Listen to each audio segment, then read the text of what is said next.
Jeg er på vej til lufthavnen nu, fordi jeg skal til Mexico. Jeg dør. Jeg skal mødes med en deltageransvarlig, og så de sørger for, at jeg kommer godt afsted og alt styr på det hele.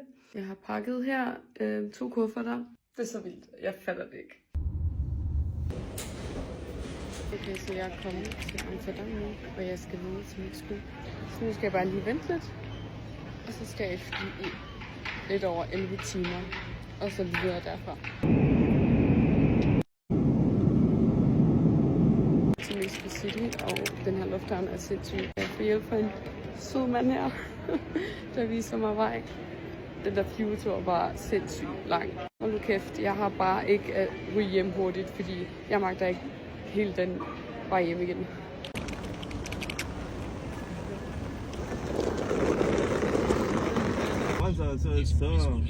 So scary.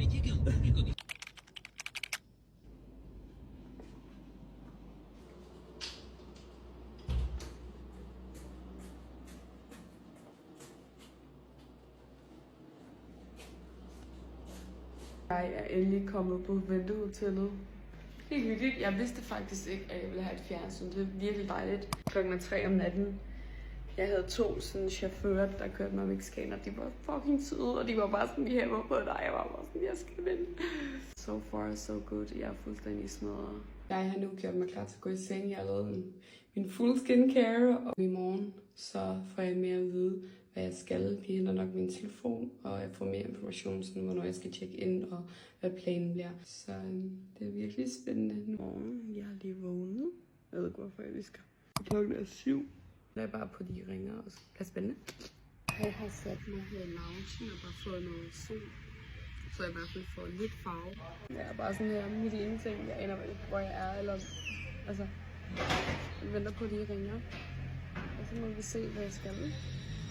Og indtil videre så vil jeg bare prøve at få lidt tan. Så jeg kan komme ind og ikke bare så bleg. Jeg har sat mig på hotellet.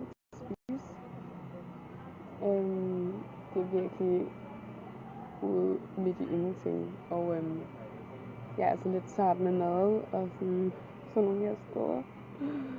Jeg har bestilt en salat med noget svampe og french fries, Cola Zero.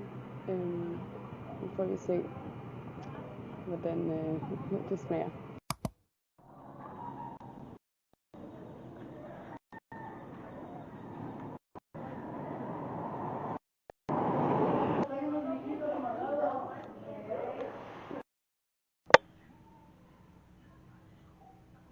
Jeg sidder og ser Shrek og prøver at få tid til at gå.